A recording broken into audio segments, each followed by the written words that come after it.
இரவு நேரம். கருமேகங்கள் வானத்தை மூடியிருந்தன.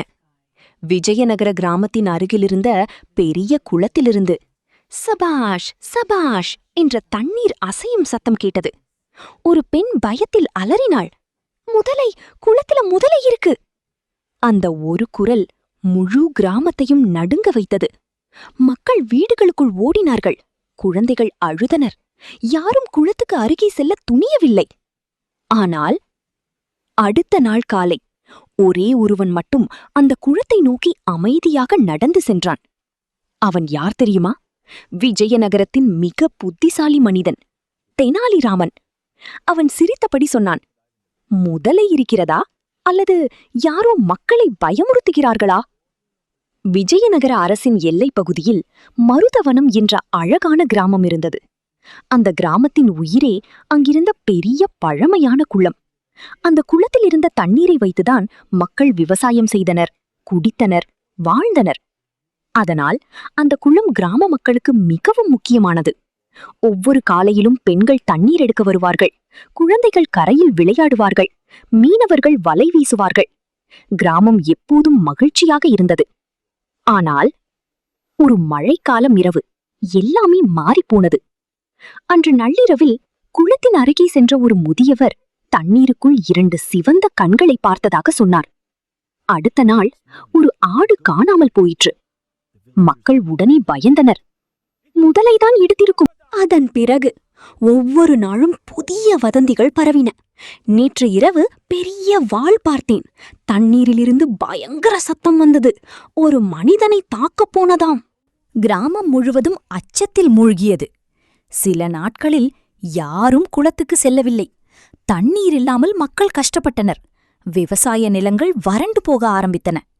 இந்த செய்தி விரைவில் மன்னர் கிருஷ்ணதேவராயரிடம் சென்றது. மன்னர் உடனே அரண்மனையில் கூட்டம் கூட்டினார். அமைச்சர்கள் பல ஆலோசனைகள் கூறினர்.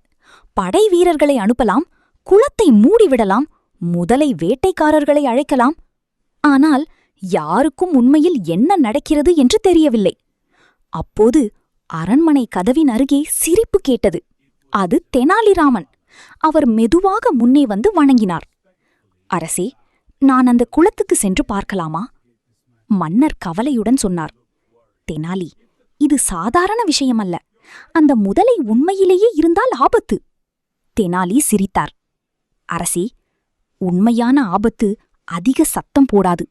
ஆனால் மக்களை பயமுறுத்தும் பொய்கள் மட்டும் வேகமாக பரவும். மன்னர் ஆச்சரியப்பட்டார். அப்படியானால் உடனே செல். அடுத்த நாள் காலை தெனாலிராமன் மதுரவனம் கிராமத்துக்கு வந்தார். அவரை பார்த்ததும் மக்கள் ஓடி வந்தனர். ஐயா, குளத்துக்கு போகாதீர்கள், அது மனிதர்களை விழுங்கிவிடும். ஒரு வயதான பெண் நடுங்கிக் கொண்டு சொன்னாள், நேற்று இரவு நான் தண்ணீர் சத்தம் கேட்டேன். தெனாலி அமைதியாக கேட்டுக்கொண்டிருந்தார். பிறகு மெதுவாக கேட்டார், யாராவது அந்த முதலையை நேராக பார்த்தீர்களா? அனைவரும் ஒருவரை ஒருவர் பார்த்தனர். ஆனால் யாரிடமும் தெளிவான பதிலில்லை. ஒருவன் சொன்னான், நான் வாள் மாதிரி ஏதோ பார்த்தேன். மற்றொருவன் சொன்னான், நான் கண்களை பார்த்தேன். தெனாலி உள்ளுக்குள் சிரித்தார். அப்படியா? அவர் குளத்தை நோக்கி நடந்தார். மக்கள் பயத்தில் தூரத்தில் நின்றனர். குளம் மிகவும் அமைதியாக இருந்தது. காற்று மெதுவாக வீசியது. தண்ணீர் சிறிது அசைந்தது. திடீரென சப் என்று பெரிய சத்தம். தண்ணீருக்குள் கருப்பு உருவம் ஒன்று அசைந்தது. மக்கள் அலறினர். முதலை! ஆனால் தெனாலி ஓடவில்லை. அவர் தரையிலிருந்த ஒரு நீண்ட மூங்கில் கம்பியை எடுத்தார். அதை மெதுவாக தண்ணீருக்குள் நீட்டினார். அந்த கருப்பு உருவம் அசையாமல் இருந்தது. தெனாலி கண்களை சுருக்கி பார்த்தார். பிறகு அந்த கம்பியால் உருவத்தை மெதுவாக தட்டினார். டக் டக், மர சத்தம். தெனாலி உடனே சிரித்தார். அரசே, இங்கே உண்மையான முதலை இல்லை. அனைவரும் அதிர்ச்சியடைந்தனர். தெனாலி குளத்துக்குள் இறங்கி அந்த பொருளை வெளியே இழுத்தார்.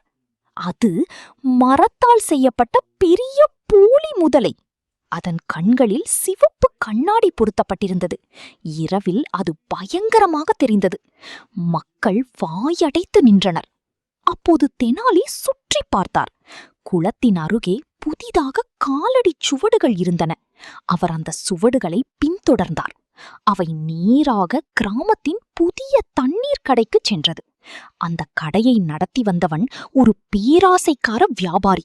அவன் மக்களுக்கு குடிநீர் விற்று அதிக பணம் சம்பாதித்துக் கொண்டிருந்தான். தெனாலி அவனை பார்த்து சிரித்தார்.